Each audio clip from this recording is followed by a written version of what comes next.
औज़ुबिल्लाहिमिनश्शैतानिर्रजीम बिस्मिल्लाहिर्रहमानिर्रहीम। मां आहियां मोहम्मद सुलेमान आरी जो।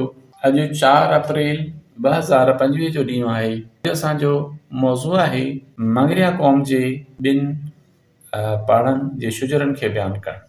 करमल्लाह मगरे खे हिकु पुटु आहे, मोहम्मद परियल। मोहम्मद परियल खे हिकु पुटु आहे, नसरुल्लाह। नसरुल्लाह खे 3 पुट आहिनि, ग़ुलाम अब्बास, वज़ीर अली, मोहम्मद परियल। ग़ुलाम अब्बास खे 4 पुट आहिनि, परवेज़ अली, आफ़ताब अली, महताब अली, नौशाद अली।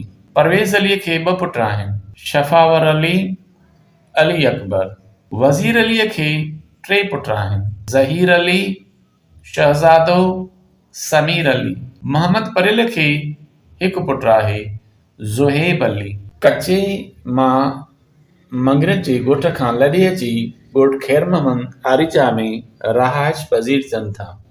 अलहदादा उहो पाकिस्तान आज़ादु थियण खां अॻु लॾी आयो हो ॻोठ ख़ैर मोहम्मद आरिजा में, ऐं अब्दुल करीम पाकिस्तान आज़ादु थियण खां पोइ लॾी आयो हुयो ॻोठ ख़ैर मोहम्मद आरिजा में। अलहदाद ऐं अब्दुल करीम 2 भाइर आहिनि। अलहदाद खे 2 पुट आहिनि, क़ाइमुद्दीन, अली मुराद।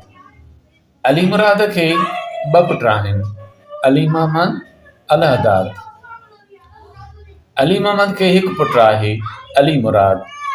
अली मुराद खे 3 पुट आहिनि, तमजीद अली, तौहीद अली, तहसीन अली।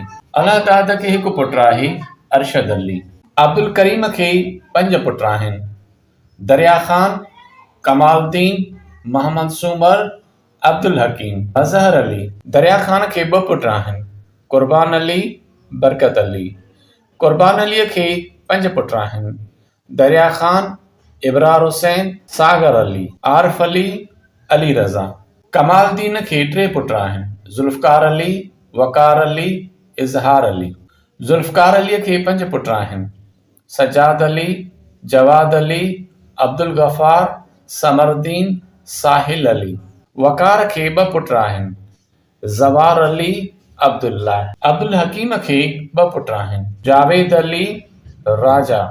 जावेद अलीअ खे 5 पुट आहिनि, अब्दुल हकीम, रेहान अली, रहमान अली, नईम अली, मोहम्मद जुमन उर्फ़ राहिब अली।